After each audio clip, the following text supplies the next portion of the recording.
Folks, if we could please get started, even those of you in the pizza line, in the interest of time, we're going to get going. I would like to welcome everyone this afternoon, both here and online. We have some 300 SOTI folks watching in various locations, as well as others. We'll talk about how to do questions later on. My name is Greg Barrett. I am the Vice President of the Strategic Growth Team. Probably should be called the Client Growth Team, but that's another thing. What we do is manage the relationships and provide the services to all of our scale-up clients and all of our startup clients. And of our scale-up clients, SOTI is one of the largest and fastest growing. So I'm really pleased today to have Carl Rodrigues, the CEO, here, and he's going to comment on his story. As you know, Pizza with the Prez is an opportunity to hear from founders who've successfully built their companies. And Carl's speech today is another in a long line of really terrific discussions about that. SOTI is amongst the forefathers, and Carl is the founder and CEO of the enterprise mobility management space. And he had a vision of the need for enterprises to manage mobility well before smartphones and bring your own device became prevalent. Just wrote a few notes here so I don't forget stuff. Carl's drive for innovation and his passion for mobility and excellence have helped SOTI Solutions become the choice of over 17,000 enterprises in 170 companies around the world. Carl will be following his presentations with a Q&A, and the online folks, there's a form underneath that they can submit questions as well. So as you listen, start thinking of your questions. Those of you watching live stream, as I say, there's a way for you to participate as well.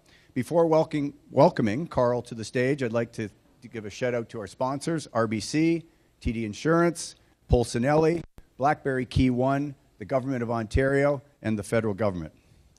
All right, let's bring Carl to the stage. Please join me in welcoming Carl Rodrigues.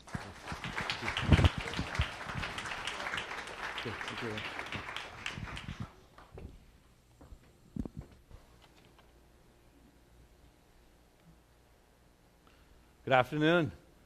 How's the pizza? Good? So this morning I'm going to, so first of all, thank you for having me. And this morning I'm going to talk to you about my personal story.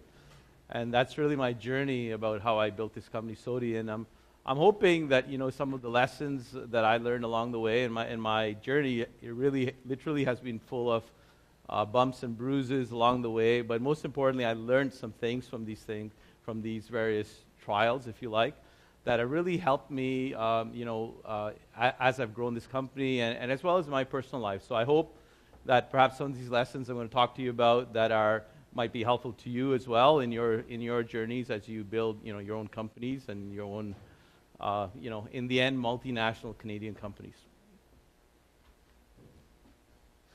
So I'm going to take 5. So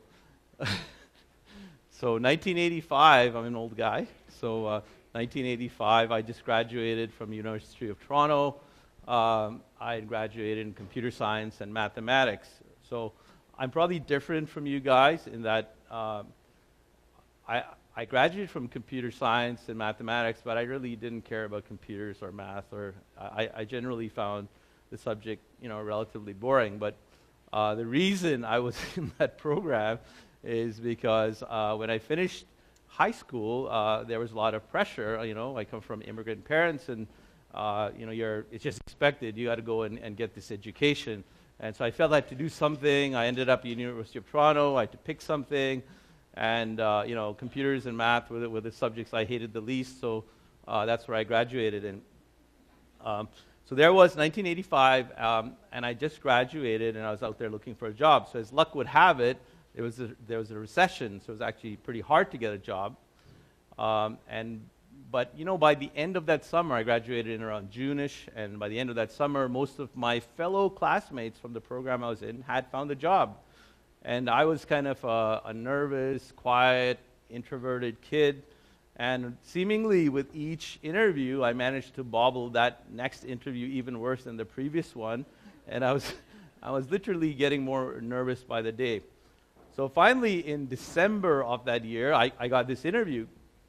And the interview was with a company called Rodrigues Consulting Services. So my last name is Rodrigues, right? So the owner of this company was a guy, his name was Bill Rodrigues. And I'm 99.9% sure that the only reason this dude hired me is because he felt sorry for this bumbling, foolish kid. And that was my first job. So if you like, it was a sympathy job, it was a pity job. But at that stage, I was taking anything I could get. So that was my first job. And as I said before, I was not really interested in computers. But a pretty strange thing happened to me once I started to work. I began to realize that this stuff that I'd learned at university, this weird, mathematics and algorithm stuff that I didn't really appreciate, was actually pretty cool stuff. It was some weird type of clay or plastic that I could actually mold into doing literally anything, right? So at U of T, I didn't have a co-op program, so I never got to apply any of this stuff. So I didn't really have an appreciation for it. Well, when I started to work, I realized this is cool stuff. I can literally do anything. And that switch in my brain went off, and I became incredibly engaged. I became incredibly passionate. I would scour all the bookstores really across Ontario for any book on any topic I was interested in. I would find the bookstores in town, right, that had huge computer science sections, and I would read anything. If I found someone who knew something about one of the topics that I was interested in, I would, literally troll them and suck every ounce of knowledge I could out of their brain. I would wake up, I would look sometimes at my watch, and it was time to go to work the next morning. I had literally been up all night doing my own experiments, fooling around, reading, whatever. So I kind of feel that in the first 10 years I was working, I learned more than most people learn in their first 30 years of actually working. I was that engaged. I was literally working 24/7. So by 1995, I'd been working for a while, and I guess learned a few things, and I would suddenly became hunted. Like I was, a lot of companies were seeking me out.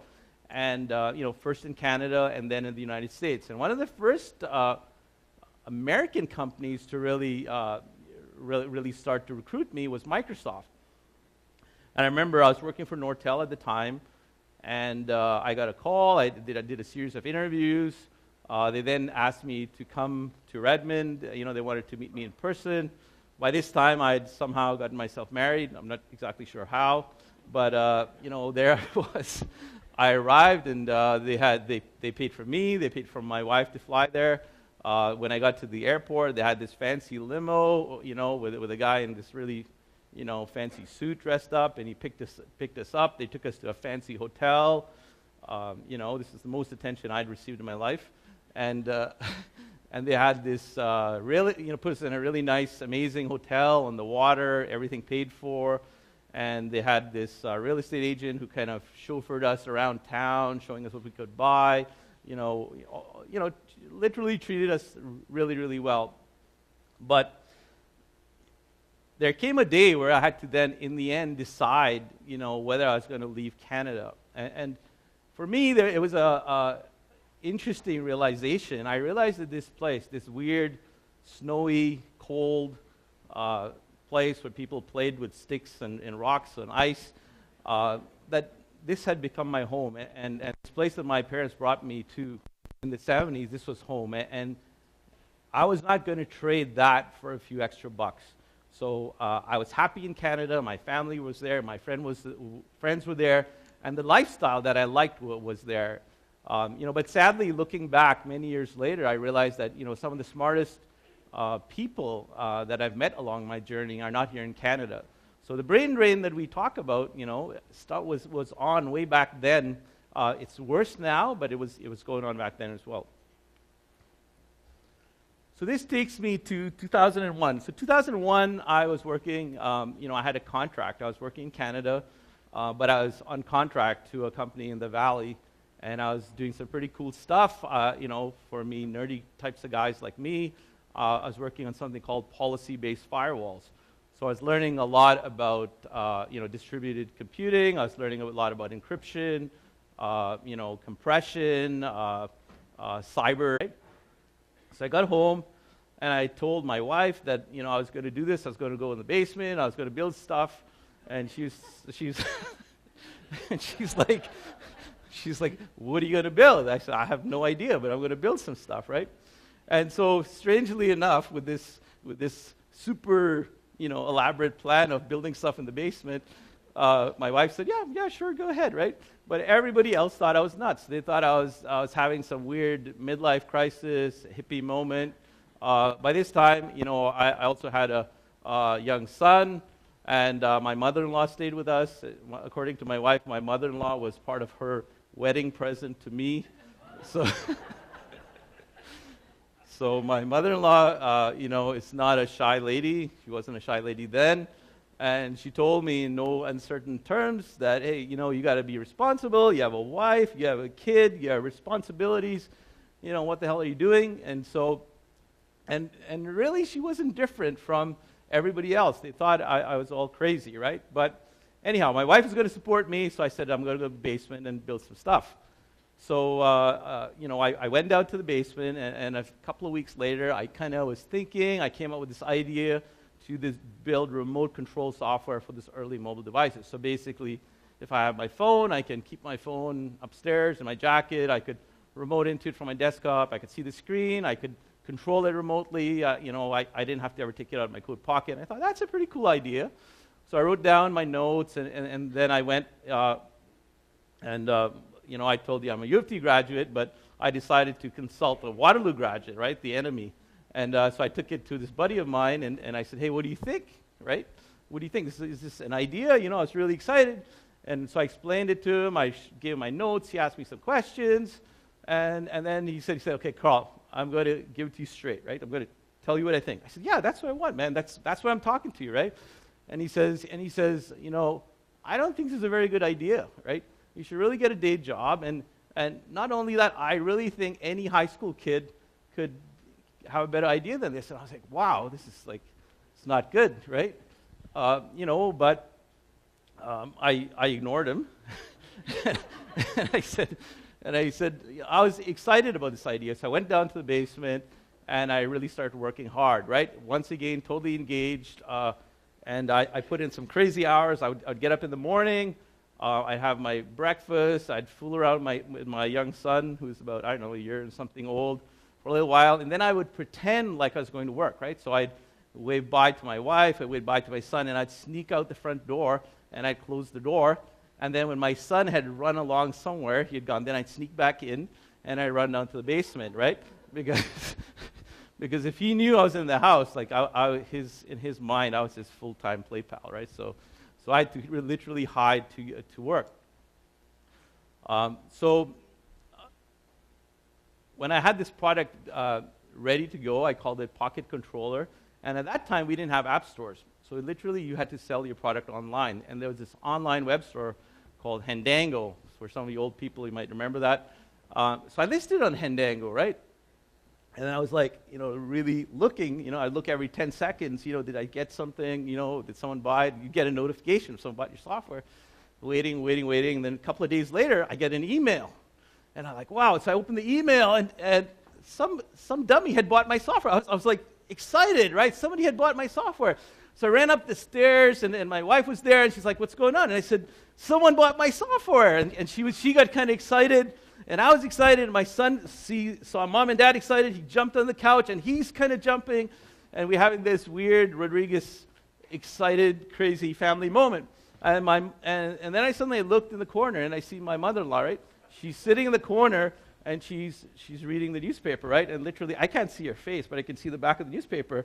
And she hears all this racket, and then she kind of slowly lowers the paper, and I can kind of see the rims of her glasses. And she says to me, how much money are we talking about? And I said, it's $12 US.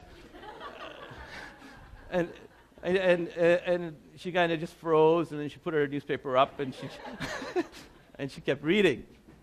But anyhow, that product went on to become the #1 best-selling product in the world, literally, for its category of software in those early days, and really stayed in that ranking for the next several years. And really, that was provided the base revenue that really I used and invested back to the company to really build and help us to get to where we are. So the moral of the story is sometimes, us entrepreneurs, we see something that others don't see. So we have to really evaluate, what we're doing, and sometimes people don't see the vision that we do. So don't be discouraged.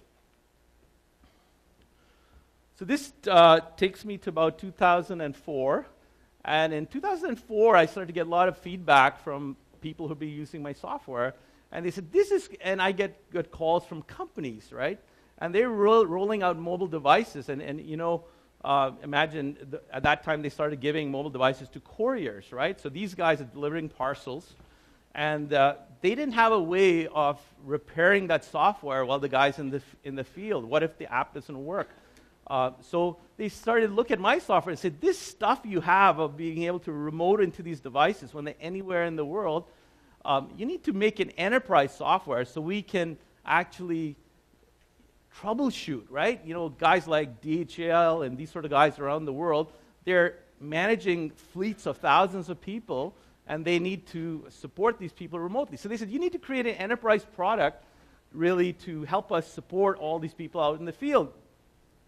And I started to think about this, and that summer, this company, Hendango, where I was selling my software, every year they'd have this thing called Hendango Summit, and they'd invite their best developers from around the world, and they'd teach us how to market, and in the end help them earn more money. But when I went there in California to that summit, I met a lot of really smart developers, literally from around the world that had gathered there.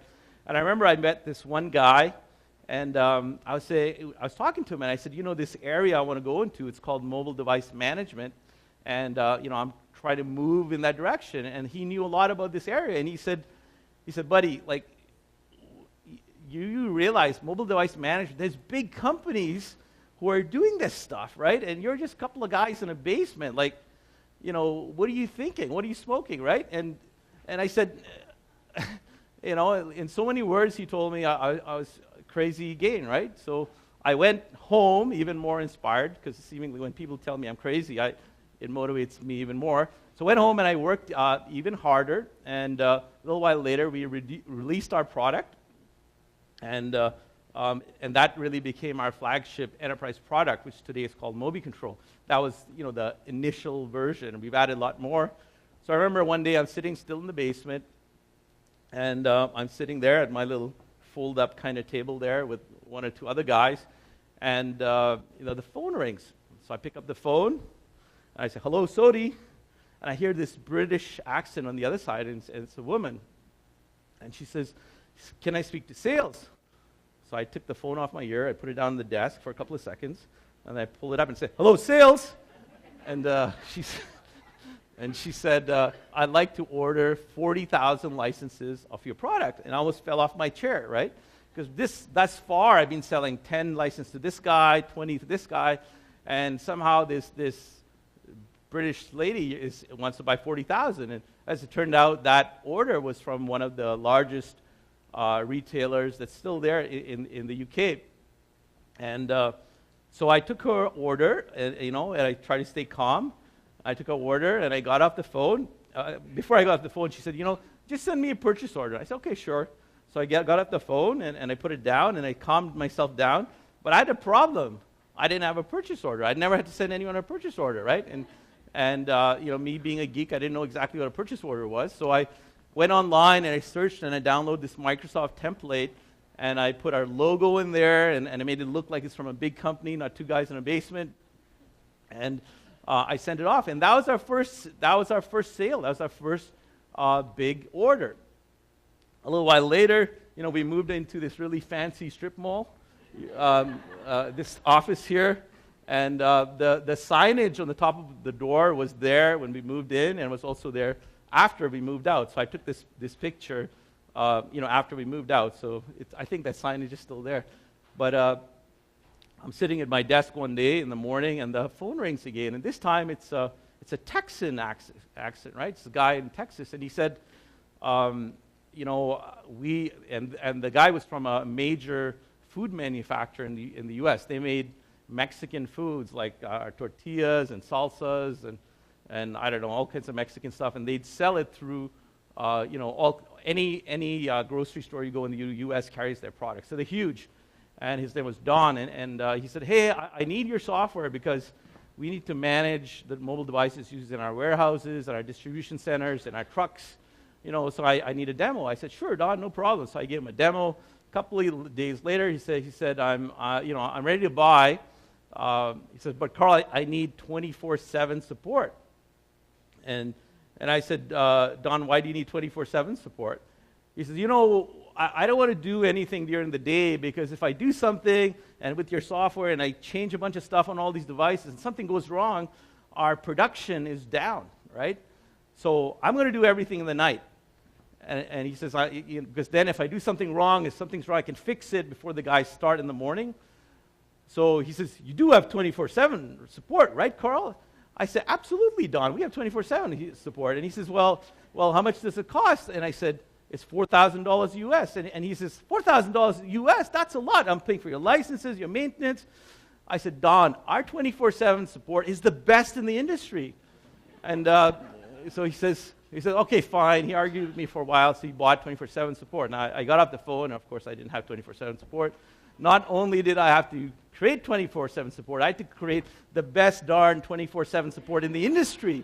So let me tell you how 24/7 support worked in those early days. I would go home, I'd put my cell phone, feature phone on my night table, I'd plug it into the charger, I'd go to sleep, and sure enough, every couple of nights, Don would be busy in Texas, fiddling around in the middle of the night, and suddenly my phone would ring. I'd grab that phone and I'd sprint down the stairs as fast as I could, because if I woke up my wife, my son, or my mother-in-law, they'd all wake up each other and I'd be done. So I'd sprint down the stairs and I'd start talking to Don. I said, yeah, Don, what's up? And he'd say he has some sort of problem, and quite often I'd then have to get in the car. I had to drive to our fancy office, and I'd be there looking at the code, half asleep, drinking some coffee. And then sometimes I had to call one of our senior developers who's working with us. I'd call up in the middle of the night, and his name was Jeff, and as soon as I call, he goes, yeah, Carl, it's Don again, right? And I'd say, yeah, it's Don. So he'd come in the office, and we'd be working away, looking at the code, trying to fix the problem. And sometimes the guys in the morning would come, would arrive, and we were still working. But that guy actually, he became a huge fan. He kind of really started talking to really customers all across the U.S. about us. But I tell you these stories because this is the kind of stuff we had to do to really light up SOTI in those early days. And it's really that attitude, that culture of we will do whatever we need to really make this company go that really helped us go. And even now, we really look for that culture in everybody we hire. And for you guys, that's the culture you need really to build a business, because there's going to be a lot of trouble and there's going to be hardship, but you really have to rise up to that. So 2004, we started to grow, and 2004, we suddenly got high enough on the radar that VCs started to call us, right? So I know there's VCs all around you guys here, but around my basement, there weren't any VCs, and the strip mall. So we got high enough on the radar that VCs started calling, and of course, I knew who VCs were. I'd heard what they've done in other companies. But I thought, I'm going to listen to these guys, and they had sort of the same story. They tell us how many billions they're investing and how many successful exits and how much money everyone made. And usually within 5 minutes, it always came down to this one question. And the question was, Carl, what's your exit strategy? And my answer was, I don't have an exit strategy. And this answer to them was very strange, because I guess they call around to a lot of startups, and everybody's got an exit strategy. Everybody's got a number, right? And they would tell me, you must have a number. And I said, I don't have a number. And I said, and the reason I didn't have this number is right from the beginning, my goal was to build an amazing multinational, kick-ass Canadian company, right? So, and really, that culture, I also didn't bring in VCs because I really believed, and I still believe, that whatever direction you're going and whatever is your long-term goal, you really need to have everybody in your company aligned onto that common vision. And for me, I had a long-term vision. I'm not about exiting. I want to build a large company. I want to build a company as big as Google. And if you have that long-term vision, you got to make sure that everybody who's in your house is really aligned to your vision. If your vision is to exit in a few years, maybe a VC is right for you. But if your vision is to really be bigger than that or think bigger than that, I think you have to be careful who you allow into your house. So this takes me to 2006. So 2006, we start to expand. We focused initially on the U.S. So we didn't focus on Canada. I focused on the U.S. because I saw the U.S. as this big, really global ecosystem, this one large homogeneous market where we could sell our products. So I remember in the early days, we did a trade show in Vegas, and it was called MEDC, Microsoft Embedded Developers Conference. And I wanted to make an impression there, so I went to a local place and I ordered these white shirts. And I got him to tattoo SOTI on the back in these big donkey-sized letters, right? And our guys still make fun of me today for embarrassing them at that show by making them wear those ugly shirts. But we made an impact. We had a lot of people come up to our booth, look at our technology, really love our technology, Microsoft, lots of other companies. So we came back from Vegas, and I got into the office the next morning, and my phone rang.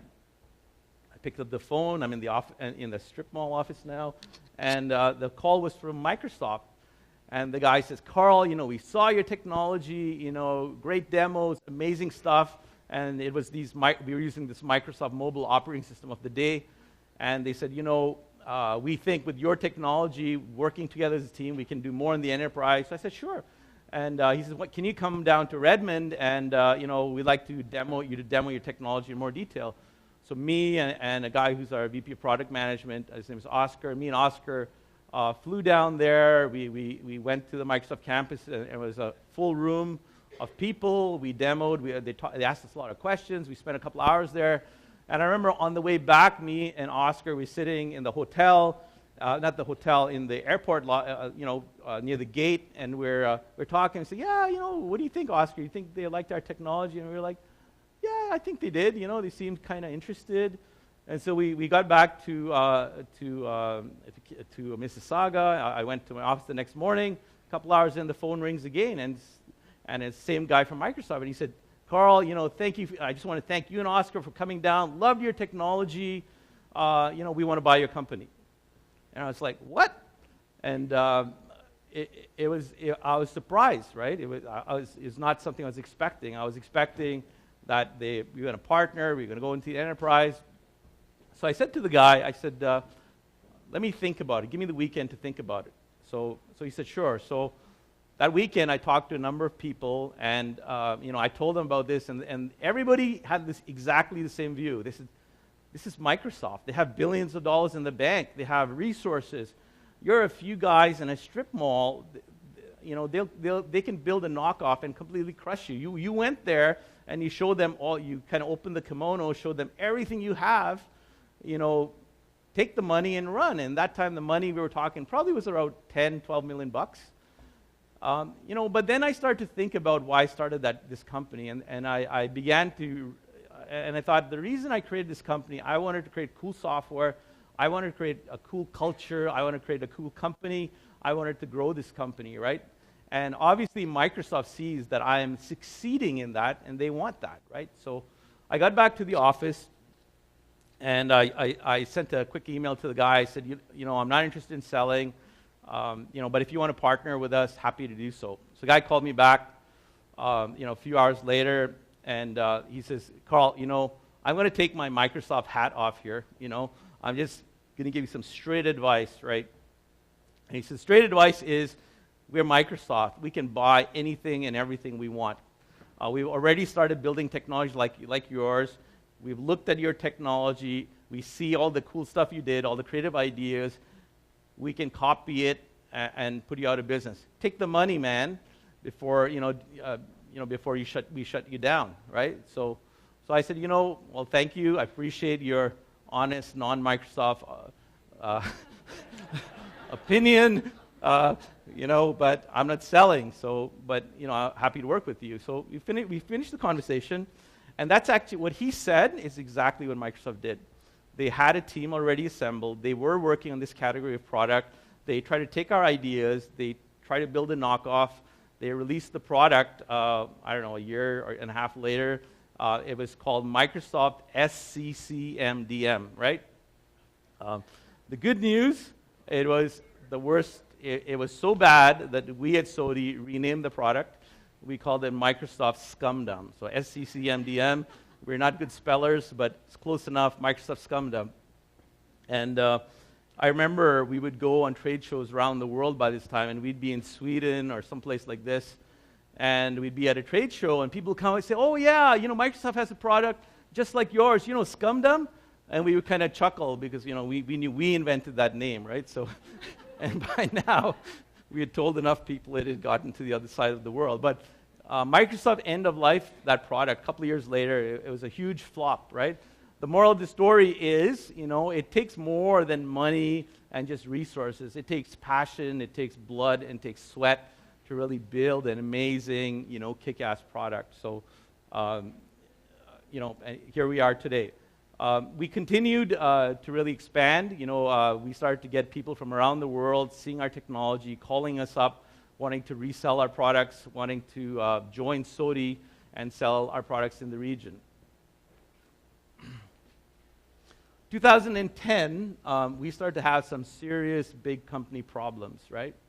So as we grew, we were getting, higher on the radar. So we started getting attacked by trolls. I got to tell you, trolls are, for a CEO, the scariest thing ever, right? Trolls is, I like to call it as legalized mafia, right? Or some sort of modern-day pirates.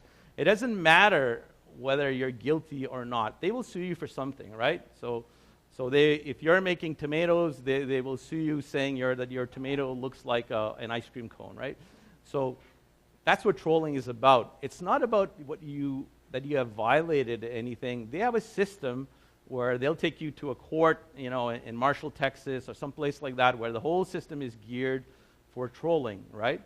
And we started getting attacked by trolls, and we had to really figure out how to defend against trolls, right?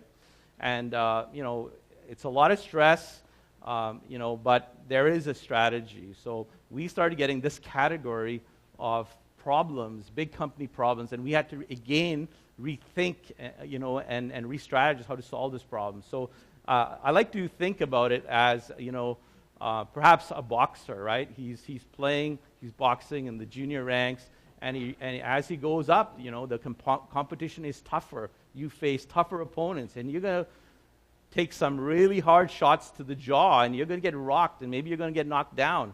But to really get there, you got to stand up, you got to re-strategize, you got to rethink, if you're going to survive. And that's what it really takes to really grow your company to that level. So 2015, I got up one morning, and I'm having my morning coffee. I'm pretty relaxed. I'm pretty chilled. And I'm looking on my phone, and I see I have a LinkedIn Connect request and a message, right? And I recognize the name, right? And the reason I didn't recognize the name is this guy had recently organized the purchase of my nearest competitor. So my nearest competitor was a company called AirWatch. And they had just been purchased by VMware. And they had been purchased for $1.54 billion. And this guy messaged me and says, Carl, I'd like to talk to you. So I recognized the name, and seeing as this transaction had just happened the previous year, I said, sure, I'll talk to you. And I messaged him back. I said, here's my cell phone number. Give me a call when you have time, right? So he's a really senior level guy. He's right now a C-level at VMware still. So he messages me back quickly, and he says, no, I don't want to talk to you on the phone. I want to have a Skype conversation. I'm like, Skype conversation? Like, I know I'm good looking, but so anyhow, so a couple of days later, we had the Skype conversation, right? So when to set the stage, right? So when he bought AirWatch, there were, this is 2015. He had bought AirWatch in 2014. In 2014, AirWatch, people-wise, about the same size as us, but AirWatch was losing $200 million US a year, right?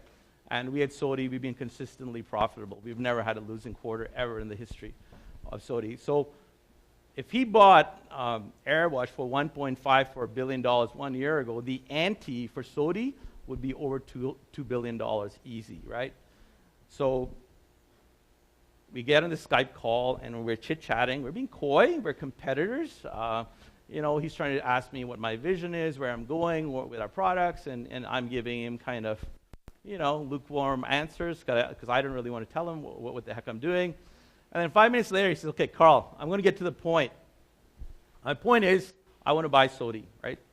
It's the same question that I had asked before in 2006. But this time, I knew my answer. I didn't need to think about it. I didn't need the weekend.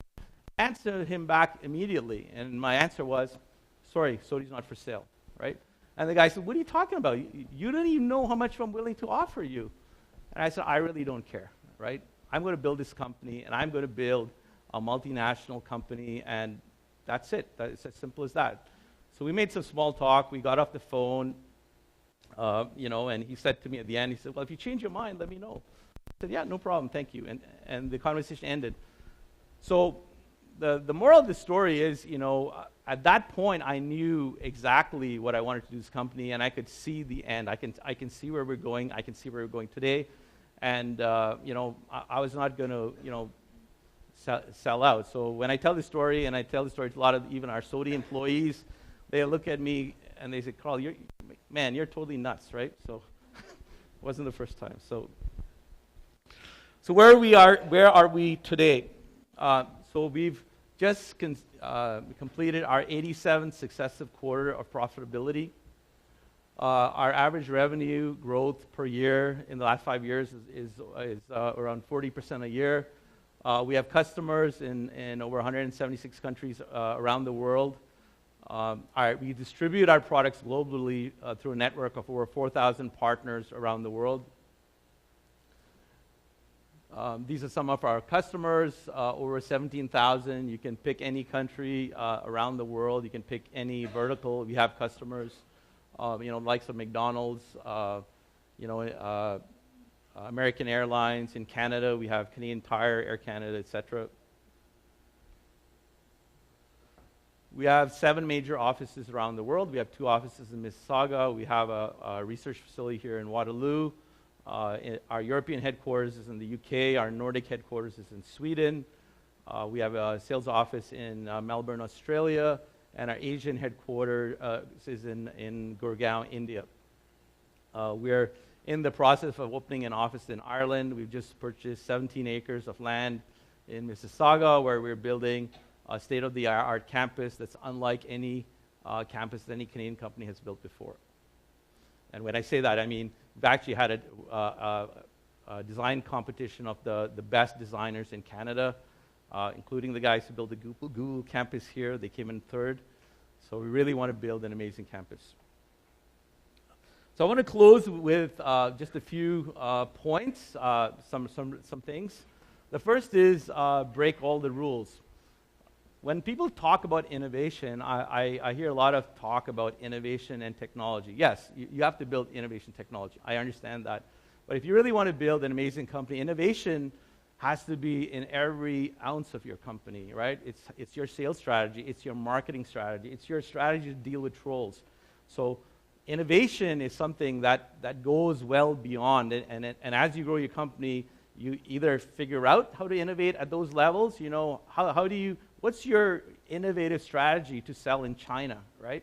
That's part of that innovative strategy and culture you have to build. And either you figure out yourself or you have to find someone else who's going to give you that.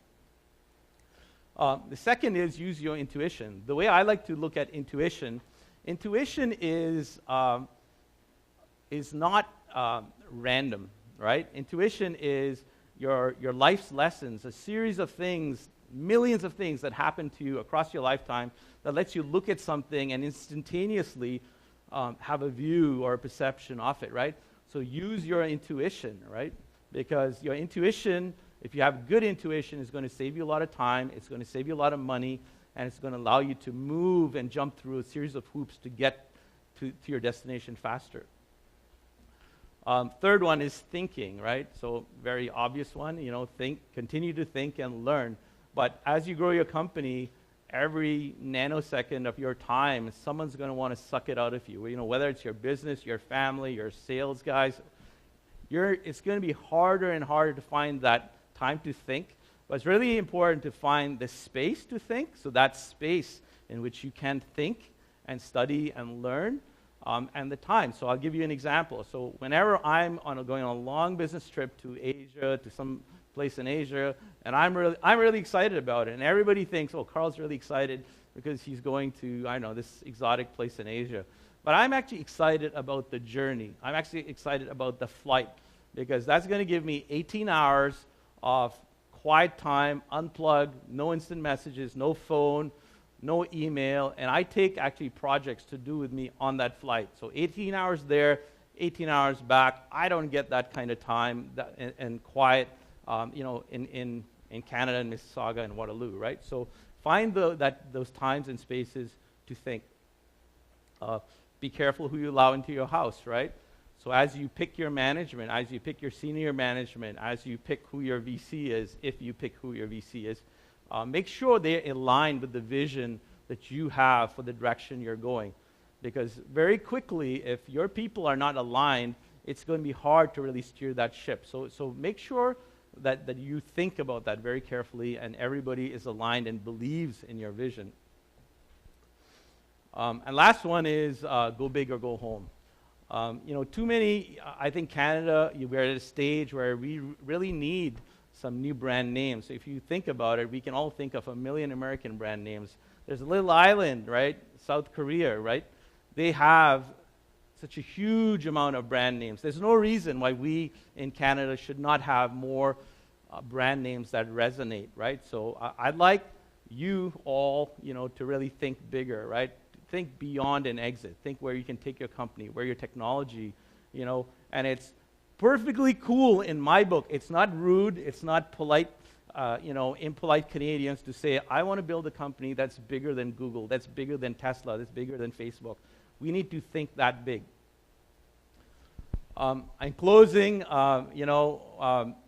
one final recommendation for you all, and that is to ignore everything I've just told you, because as you know, I'm crazy. Thank you very much.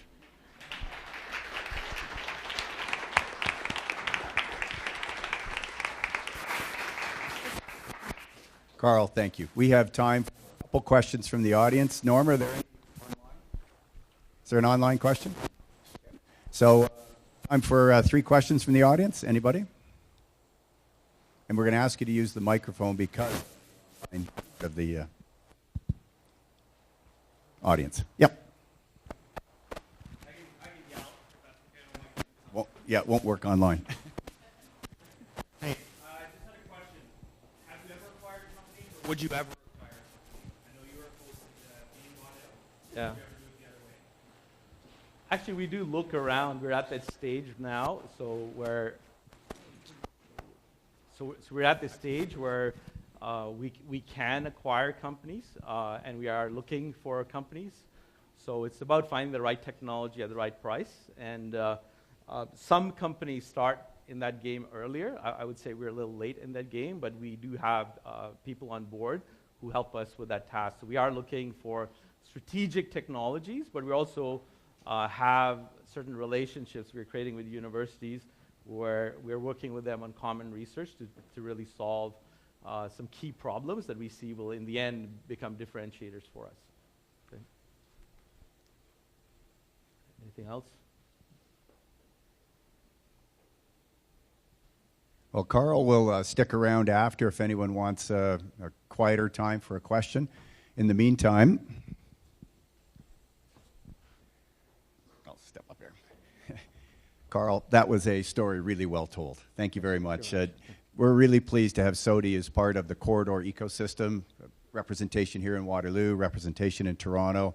I think now you have an idea why we're really excited. This is a big, very successful company, and there's a philosophical idea that you bring about you're not taking the money, you're going to grow this thing on your own. It's really quite exciting to watch. So on behalf of the group and our sponsors, who are TD, RBC, Polsinelli, BlackBerry Key One, Government of Ontario, and the Government of Canada, Carl, thank you very much.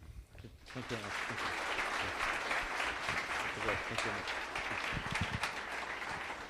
Have a good day, all. Thank you.